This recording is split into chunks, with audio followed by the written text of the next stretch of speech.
دیا ہم سمجھتے نعمت ہے. محض مال نعمت نہیں ہے جب تک کہ نعمت ہدایت نہ ہو. اس لیے کہ زیادہ مال ہوگا زیادہ عیاشیاں کرے گا، زیادہ جو ہے انسان دنیا کے اندر کھل کھیلے گا، زیادہ غلط کام کرے گا. ہاں مال ہے، ہدایت بھی ہے، تو اب یہ نعمت ہے، اسے اللہ کی راہ میں خرچ کرے گا، غرباء و مساکین پر صرف کرے گا، اللہ کے دین کی دعوت کے لیے لگائے گا، اللہ کے دین کو غالب کرنے کی جد و جہد میں صرف کرے گا. تو گویا کہ کوئی نعمت دنیا کی نعمت نہیں ہے جب تک اس کے ساتھ نعمت ہدایت موجود نہ ہو. تو یہاں جو فرمایا گیا اتممت علیکم نعمتی، اس سے مراد کیا ہے کہ نعمت ہدایت تم پر کامل کر دی گئی. قرآن مجید میں نعمت جو ہے وہ کامل ہو گئی ہے، نعمت ہدایت کامل ہو گئی. اچھا میں دوسری آیت کا حوالہ دوں. سورہ صف میں فرمایا یریدون لیطفئوا نور اللہ بافواہہم واللہ متم نورہ ولو کرہ الکافرون. اب دیکھیے یہاں تتمیم آ گیا، تتمیم، متم، پورا کرنے والا. یہ لوگ چاہتے ہیں، اور یہ مضمون دو جگہ پر آیا ہے، سورہ صف میں بھی اور سورہ توبہ میں بھی، اور دونوں جگہ اس سے پہلے یہود کا ذکر ہے. مراد کیا ہے کہ یہودی یہ چاہتے ہیں کہ وہ اللہ کے نور کو اپنی منہ کی پھونکوں سے بجھا دیں. جیسے مولانا ظفر علی خان نے کہا تھا کہ نور خدا ہے کفر کی حرکت پہ خندزن، پھونکوں سے یہ چراغ بجھایا نہ جائے گا. یریدون لیطفئوا نور اللہ بافواہہم واللہ متم نورہ. اور یہ تاکید ہے بہت، یہ نہیں کہا واللہ یتم نورہ، نہیں، اس لیے کہ وہ تو ایک فعل ہو جائے گا. یہاں فاعل، اللہ تو اپنے نور کا اتمام فرمانے والا ہے، فرما کر رہے گا. ولو کرہ الکافرون، چاہے یہ کافروں کو کتنا ہی ناپسند ہو. اب دیکھا آپ نے اتمام، تتمیم. یہی آیت آئی ہے تھوڑے سے لفظی فرق کے ساتھ سورہ توبہ میں.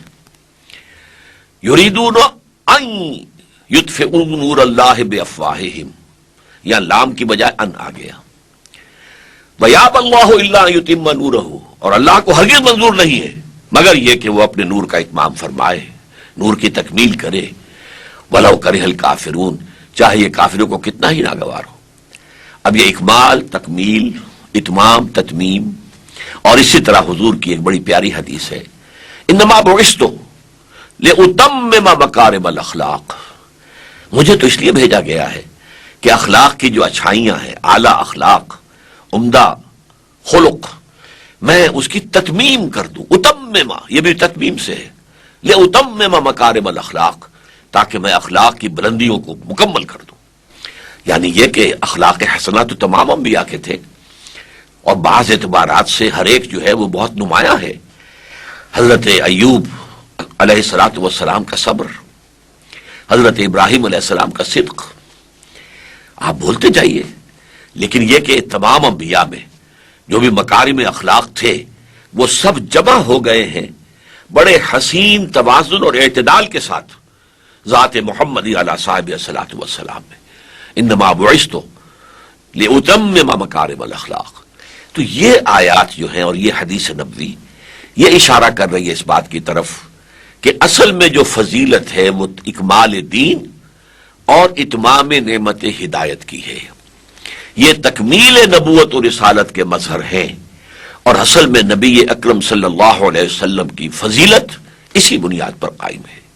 ورنہ تو جیسا کہ میں نے کہا تھا، کچھ لوگ گمراہ کرنے والے لوگ، ضال اور مضل لوگ، وہ یہ دلیل لاتے ہیں نبوت رحمت ہے، رحمت ختم کیسے ہو سکتی ہے؟ اسی طریقے سے نبوت لوگوں کے لیے تھی، لوگوں کی ہدایت کے لیے تھی، لوگ موجود ہیں، نبوت کیسے ختم ہو سکتی ہے؟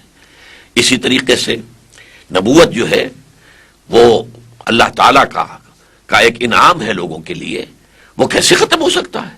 تو اس اعتبار سے واقعتاً صرف ختم نبوت اگر سامنے رہے، کیونکہ ہمارے ہاں اسی پر ایمفیسس ہے، تاج و تخت ختم نبوت صلی اللہ علیہ وسلم. ختم نبوت کا تاج بھی آپ کے فرق مبارک پر ہے، آپ کے سر مبارک پر ہے، اور تکمیل رسالت کا باب بھی کا بھی جو ہے تاج آپ کے سر پر ہے.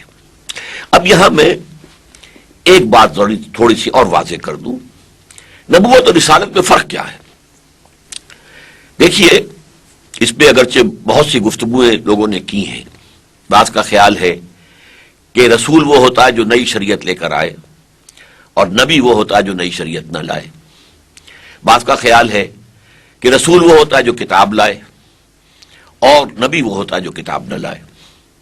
یہ ساری باتیں یہ قاعدہ کلیہ کی حیثیت سے صحیح نہیں ٹھہرتی، اس لیے کہ حضرت داؤد کو دیا گیا ہے کتاب دی گئی زبور، لیکن وہ نبی ہے، رسول نہیں تھے. اس اعتبار سے قاعدہ کلیہ ٹوٹ گیا. اور حضرت عیسیٰ علیہ السلام نئی شریعت کوئی نہیں لائے، وہ شریعت موسوی ہی کی تجدید کے لیے تشریف لائے تھے، لیکن پھر بھی آپ رسول ہیں. اس اعتبار سے وہ دونوں چیزیں جو ہے وہ پورے اس معاملے کو واضح طور پر واضح بیان نہیں کر سکتی. البتہ ایک چیز متفق علیہ تمام مسلمانوں کے، تمام علماء کے، کہ نبوت عام ہے، رسالت خاص ہے. اس کا نتیجہ کیا نکلا کہ ہر رسول تو لازماً نبی ہے، ہر نبی لازماً رسول نہیں ہے. ایک عام شے ایک خاص شے ہے.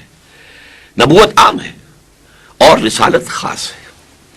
اب اس میں غور کیجئے، ہمارے ہاں عام طور پر مجھے صحیح طور پر معلوم نہیں ہے کہ اس عقیدے یا خیال کی بنیاد کس حدیث پر ہے، لیکن یہ کہ عام خیال ہے کہ انبیاء 1.25 لاکھ آئے اور رسول 313 آئے، اور یہ تعداد اس اعتبار سے بڑی پیاری تعداد ہے کہ 313 تھے اصحاب بدر.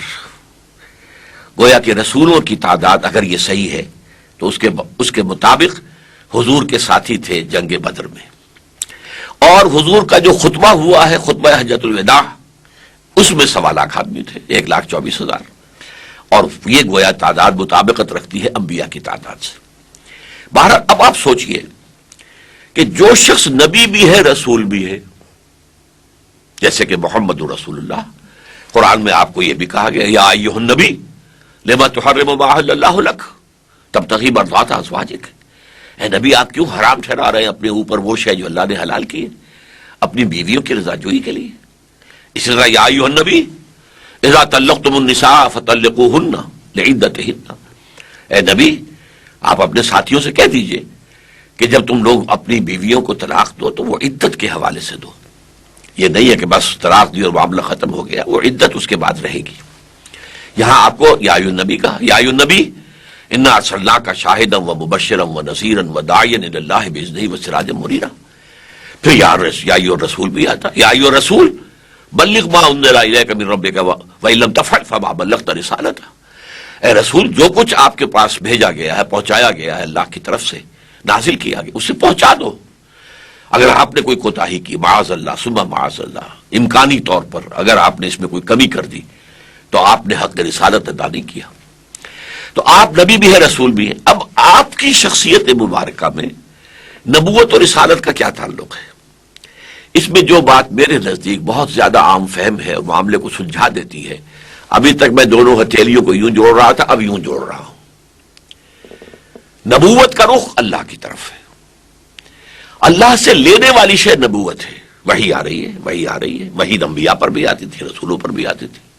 لینا والا رخ وہ انٹینا، وہ جو ہے اس کا رخ ادھر ہے جو کہ وحی کو کیچ کر رہا ہے، فرشتے سے آ رہا ہے پیغام.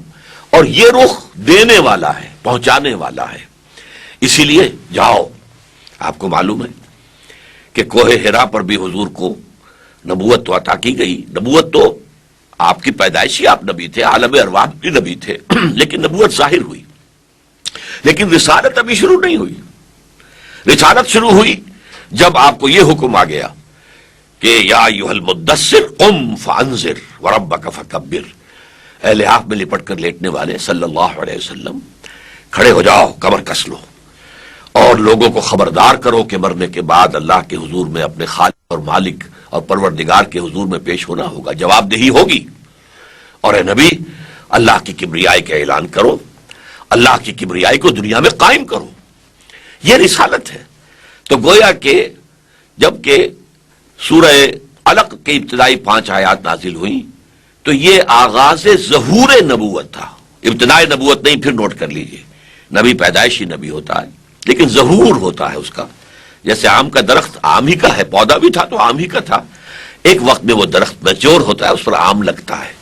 اسی طریقے سے حضور اگرچہ عالم ارواح میں بھی نبی تھے اور اس کے بعد آپ پیدا ہوتے ہی نبی تھے، لیکن نبوت کا ظہور کب ہوا؟ جب یہ آیات نازل ہوئی. لیکن رسالت یا ایھا مدثر